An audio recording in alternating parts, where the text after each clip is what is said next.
Stay on the beach, the place to be. All the tips and ways to make the first. Before I even start my slides, I want to say that throughout listening to Nasir's talk, I kind of had this sudden rush of concern. Are we the baddies here? Because my talk is entirely focused on content transformation, and his talk was focused on generating news with AI. And I'm thinking we have this immense power in us right now to do everything, to run wild with the processes that we have, with the algorithms that we have. And I'm hoping by the end of this presentation, you guys realize why we're on stage explaining how these algorithms work, what you can do with them, how to apply them into your systems, because in my opinion, it's very important for the people in this room and SEOs in general, marketers in general, to use these tools, because if we don't, then you guys know how to do content good, you guys know the users, you know everything. And if you don't use these tools, we will get shit on the internet, which we don't want to have. So that's why we're here. Hopefully you realize that, and we're not the baddies telling you how to automate everything and make the web worse. So anyways, let's start with the context. Search is changing. We know that everything within our industry over the past few years has told us all of the signals that we're seeing, people saying oh my god, this is just the Panda update, sites are literally being hit left and right. Google has consistently been spreading lies obviously, but we know that everything is changing right now, and with the rise of generative AI as well, we're seeing the changes all around us. But it's not just on the search side and the marketer side that is changing. The users are changing. Now we have access to different platforms, so we search on different platforms. The user journey is no longer you go to Google search and you search. You now have social media search functions integrated everywhere. You might have a particular brand and you search on their particular site because you know that the search function on their site is better than what you will get on Google search, for instance. And even now we're adding an additional layer of complexity with chatbots in the mix. Younger generations, like Nasir mentioned, are preferring to actually search on social media. They're preferring to have information delivered in different formats, and they're preferring to have a more authentic voice into how they're being educated, how they're being sold to. So we have this generational split as well, from a generations that didn't have the internet to the generations that had it but didn't really use it as much when they were kids, to now going into the generation that is digital natives. To them, everything is yes, let's get on this, and I don't even care if the meme from the toilet is brain rot. They don't care about that. They just want that content to be delivered in that way. And we also have different devices now that have search functions and internet functions capabilities integrated in them. I love this slide from Heather. I'm going to quote her 2 times in my talk because she actually showed how the modern search path is so complex.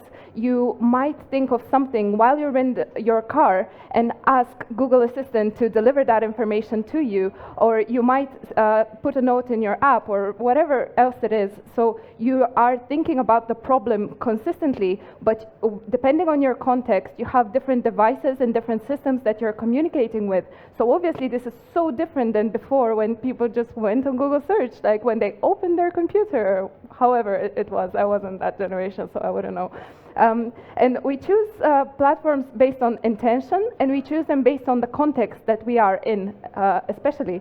So you might choose a platform when you want to be inspired by someone's outfit, for instance. So when I was planning what to wear, obviously I chose very well because I have a string right now attached on my dress, but never mind. So when I was planning what to wear, I went on Pinterest or on Instagram. But if I'm trying to do a work task, I would go to YouTube for an educational video, or I might even go to Stack Overflow. Ooh, again, different platforms, you have the search function integrated into all of them. And the intent that we have and the way that we perceive it as SEOs is completely broken, and that's coming from someone that had their first talk or one of their first talks about how to do search intent classification. Like, no, we have it wrong. And I'm telling you, there is this book, Jobs to be Done, which is absolutely fantastic. But essentially, the premise of this book is that people think of tasks, and search is a very small part of that, because they want to do something, they want to achieve something. So the way that we think of search would be like, okay, best robot vacuum cleaner, that's transactional. Ooh, it might also be commercial. No, but they're thinking like, I just want my house to be clean. So the gap between these is very, very different. And if we are talking about explicit and implicit intent, we're adding another layer of complexity, because they might be saying like, I want my house to be clean because my mother-in-law is coming in and I really don't want her to judge me, you know? So we have all of this complexity that we are not really paying attention to. So all I'm trying to say is what we're thinking about in terms of intent is different, and how we are approaching content production and content distribution is extremely broken. And I don't want to be the person that says like, oh, you guys are doing your jobs wrong, because I'm one of you, okay? Just want to make that completely clear.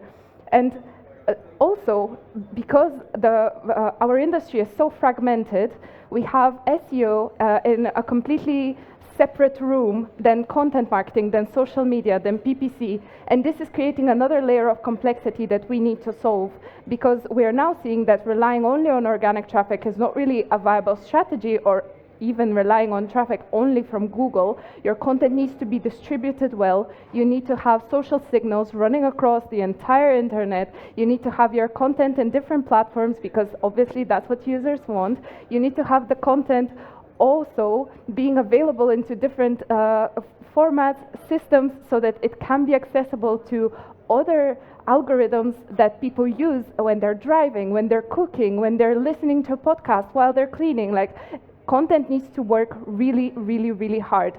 And in order to do that, we need to rethink how we distribute content. So make your content work harder. So now with this extremely long intro to my presentation, I can start talking about some of the things that Nasir mentioned, and how to actually make your brand omnipresent, make your branded content available in multiple formats, accessible on multiple platforms, accessible at multiple micro moments throughout the day, because the more of the micro moments where people are thinking about a problem that they have that you capture, the better your brand exposure is going to be. And we're not saying here traffic, because the end goal here is not traffic. The end goal is you being in the mind of the consumer constantly whenever they have a problem that's relevant to whatever you are selling. And accessible by a global audience as well, and connected, very important. Connect all of the signals flowing through on different platforms, because we know that Google is not that well communicating with platforms like Amazon or Twitter or Facebook or LinkedIn to connect that content for you, so you need to do that job. So you might be wondering, okay, but what would Google think about this? Isn't this like duplicate content? I'm going to stop you. You should be thinking, what would people think about this? And I know Google says that a lot, and I sound like a parrot for Google right now, but honestly, Google has consistently disappointed us with traffic this year, let me say that. So you need to think about what would people want to see. So, but to put this, to kind of clear your mind, both Google and users don't mind you to have multimodal presence for your content for high-value sites. Google spokespeople have said, if you trust them, whatever they say, that they don't do text analysis on videos uploaded to YouTube, and pair that and match that with content that already exists on the web. So if you have a blog post and you turn that into a video, they are not going to consider that duplicate content, because essentially, based on what we just saw, it isn't duplicate content. It's content that addresses a different intent. It is meant to be consumed at a different point, with someone having a completely different need in terms of how much they want to be engaged, visually, auditory, and all of that. And at what situation are they able to consume that content? Just think about the times where you wanted to watch a TikTok or a short or any video, and you couldn't do that because you were in an environment where it wouldn't be socially acceptable to play the audio of that. So this is what we're talking about here, making content accessible regardless of where the consumer is and what situation they're at. I know it sounds dystopian, I'm just saying it, and I'm like, yeah, never mind. But Google is working really hard to bring all of those features into the SERP so that they're able to surface multiple different formats of content and how they're connected, how they're distributed in order to capture as much of those micro moments as possible. So like we saw, the user content choices are influenced by the context, by the information need, and also by their pre-existing knowledge on the topic. So you should be able to guide them through that journey. Olaf Kopp has this amazing graph that actually takes the funnel and shows you all of the different types of content that you can create based on the awareness stage, and even that is just simply scratching the surface. The reason why I'm putting this on is because when you think about the funnel and intent and explicit intent and implicit intent, all of those different things, you have to think about, okay, how can I as a marketer connect with these people without selling to them all the time? That's why you have all of these different content formats, and the more of these micro moments that you can capture, the better. The more times that you can appear organically, the better. So scaling production is extremely significant in growing on different platforms, not only as blog content, but also on social media, on YouTube, wherever else it is. So one thing that I will say is start with whatever makes sense for you and for your audience in terms of content transformation. You can turn your videos, starting from a blog post, you can turn your blog post into videos. You can turn that video into shorter videos. You can also do that for audio, especially for things like interview series that you have, which a lot of companies produce. It's content that should be able to be consumed in another format, not just sitting as a blog post somewhere. You can turn that into social posts, taking the key insights, and we now have the tools to completely automate the process of text-to-text transformation.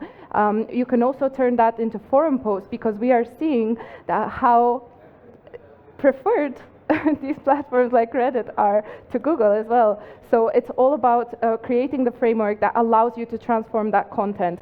And again, even starting from a video, you can do exactly the same process, turning it into a blog post, audio, short video, and then social post, forum post. This is an extremely simplified version of a framework that you can map out in order to make your content work harder and reach a much wider network.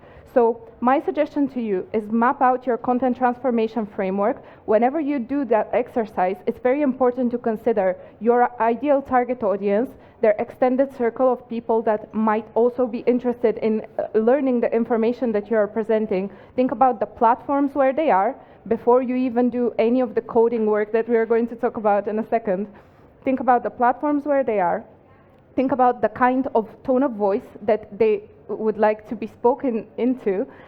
Think about the type of content formats that you have that you are not fully capitalizing on, and also think about the content formats that they would want to see and they would want to experience, not only in terms of branded content, but also for entertainment value, for educational value, all of these different micro moments that you need to start speaking to them in order to be truly omnipresence in their mind as a solution to their problems for that particular thing, that wherever you are, product, service, wherever. So map it out in terms of where are we starting from for each particular content type. Are you going to start from the video? Is the video going to be 1 hour long? Are you going to split it into 3 parts, or are you starting from, let's say, a blog post that exists and you're trying to turn that into a format that would work well on socials or on YouTube and whatever? This will help you to actually understand all of the different machine learning models that you can use in order to scale your production. And we're going to talk about just some of the models here, because right now we're transitioning to the technical part where I share some code on the screen, and you've already had 5 beers, so nobody cares about what I'm going to talk about. So I do want to say we're scratching the surface with whatever you can do with these models. Almost everything that you can think in terms of content transformation has already been done in terms of machine learning models and possibilities. It's not already been mass adopted by SEO professionals, but is 100% mass adopted by spammers, which is why you need to step your game and adopt these technologies and solutions as well. So let's talk about just some of them based on the frameworks that we mentioned earlier. Transforming videos to text is quite easy. Speech-to-text algorithms have been around for quite a long time. So essentially, the case study here is you have a library of videos on YouTube, but you have no blog presence for them. So you can scale the launch of your blog very quickly with that approach. And I'll give you a case study of an organization that I worked with, which is quite big in big tech. They organized an event every year that completely absorbed resources for the entire company for about 2 months. They put all their expertise and know-how into this 2-day conference. All of the talks were done, recorded, and none of that content lived anywhere else besides on YouTube. Like, imagine 2 months of preparation for extremely high-tech senior executives' time goes into this 2-day event, and it only lives as 2-hour videos of keynotes from that day. So we use this approach to actually be able to get the blog post updated on the site and to actually share new information without costing anything to the organization besides API costs, which is negligible, and also the time of the experts to go in and say, okay, this is done, this isn't, and whatever else it is. Essentially, content editing, which every blog post has to have anyway. So you can use no-code tools for that if you don't want to code at all. Descript is a very good tool that I use. HappyScribe is also quite good. These are very limited scalability, though. You have to go one by one and update, which is not really recommended if you have like a big project that you want to really scale production for. So for that, you can use Cloud speech-to-text. You can use Amazon's tool Transcribe or OpenAPI speech-to-text as well. I do have to say OpenAPI's one works very well, but in comparison to, I think we skipped a slide, but doesn't matter. In comparison to speech-to-text, it is a little bit less advanced, if that makes sense. But all of these tools are very good at detecting even things like using non-common words and like switching between one language, English, and Spanish, for instance, if you have that. So just a very good use case. You can have download videos from YouTube. You can download them from a public playlist. You can download them from a YouTube channel. Then you convert that to audio, and then you transcribe it. It also takes directly video, but most of the time, if you're working with scalability, you might want to kind of reduce the load that you have on your system. So that's the process that you will follow, and it works extremely well in terms of detecting and adding punctuation automatically and all of that stuff. So highly recommended. Moving on, because I have very little time. Yeah, so others are a little bit more superior than OpenAI. It has also things like detecting profanity, toxic content, things that you might typically get demoted for if you are directly uploading to Google, which again, not recommended. You should have a content editor in place. It has things like sentiment analysis, noise robustness, especially if you go with one of the big brands that are publishing these APIs. So it works really, really, really well. So let's talk about transforming long videos to shorts. In this case, you can use some of these tools that clip up your thing. So you create the video, it just spits out a bunch of those. Can you tell me what can go wrong with this approach if you just publish a bunch of videos from a video that is a person speaking to camera, and you publish just a bunch of these?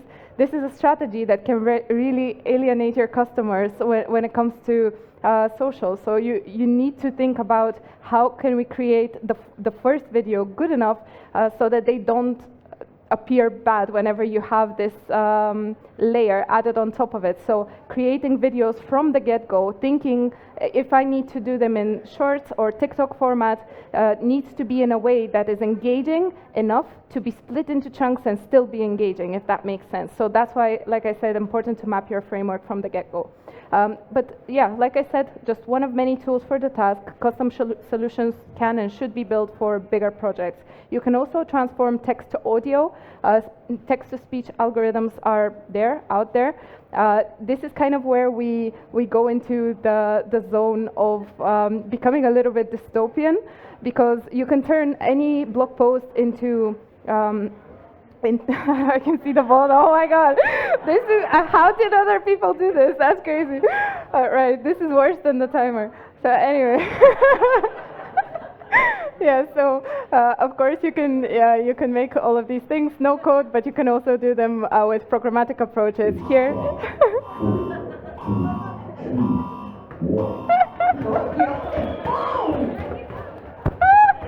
Oh my God! Now I realize, MJ, what she was saying. Like, you actually have to. Wow, you guys really hate me. Okay.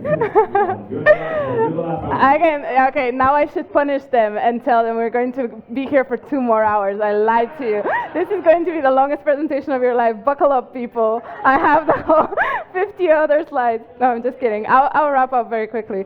So essentially, there are programmatic approaches. You can choose your language. You can choose the voice where the videos are being produced into. So this works really, really well if you have a content format that's typically very static, like an interview that you ask your users to submit on your website, for instance, and it only exists in text, and you want to make it accessible for people in audio format, for instance, and you don't really need that much character into it, and it works really well. It becomes really dystopian when you're trying to completely automate the process and there's no human involved. So you're producing your articles with ChatGPT and then you're pumping them into this, and it just becomes a robotic mess. So this is what a lot of the content right now is like. So I suggest that you don't do that, but you instead learn how to use these tools so that, you, for instance, it allows you to analyze competitor strategy from YouTube, turn it into text, analyze it and incorporate it into your strategy, or with this, create a super static format and turn it into something a little bit more engaging. With text to video, again, we have these algorithms coming up. They're not public yet, but here, some of the creative things that you can do is start experimenting with those formats that allow you to create someone talking from an image. That way you can at least have a very short educational video to replace something that's typically extremely static, like tutorial, for instance. So if you have knowledge-based documentation that nobody is going to invest in to turn into video, then you can kind of use this approach to have at least some dynamic movement and have that content accessible in YouTube as well. So you can also experiment with some of these platforms. The prompt that you give it is really the text that you have, and the results are not good. So you can experiment with them, but I have, and I'll tell you, we're not there yet. So this kind of technology can replace a person-to-camera setup, but it becomes extremely dystopian. So I highly wouldn't recommend you do that, especially for branded content. Text-to-text transformation, again, running through those.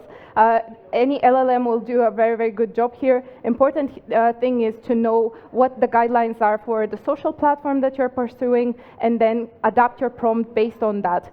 So you can turn any, and you should turn any blog post that you produce, highlight the key insights, spread it across social media, because you're already invested in producing that piece of content. You should make it work harder, and it's already content that is valuable enough for your audience for you to turn into a blog post, so it should be valuable to be put on your socials as well.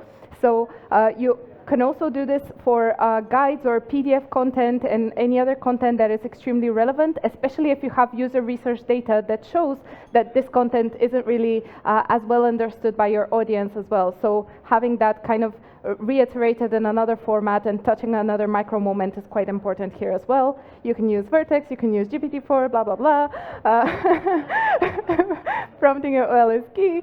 Bottom line, do what makes sense for your audience, do what makes sense for your brand, embrace automation for process enhancement, but don't think that there is this one system that if you nail, you can then go on this amazing beach here and leave your laptop behind, and this tool is going to do the job for you, because that's where you enter the territory that is this. If you know what this is, you know what this is. So you don't want your branded content to look like this to users. So adopt the tools as much as they save you time, adopt the tools as much as they allow better insights into your competitors, but don't allow your content or anything that you produce to give people this vibe that is all over Facebook, or my mom's Facebook actually, I don't know why, but anyways. So to take a quick breather before you have 17 beers or however many, I don't know, just to say, machine learning in my eyes has been the most transformational thing that I've done in my life, and I did it even before starting SEO, so imagine SEO was just a breeze for me. So it's all about the mindset that you have, being able to learn and fail constantly, and to kind of shout at your computer and then shout at the algorithms and shout at Google or whatever else, but you already do that quite well, so you have the mindset set. You need a community and you need resources. So I'm really, really happy to say that I'm building a website, ml4seo.com, where you will find resources. There will be a newsletter. I already have Natir here, who is going to contribute to it as well, but a bunch of other experts too. So you'll find all of the code that you need to get started with all of these processes, and you will also find code from other experts that really know machine learning well and how to actually apply it in SEO. So hopefully you sign up to the newsletter and you can stay in touch with us, and that's everything. So thank you so much. Stay on the beach, the place to be.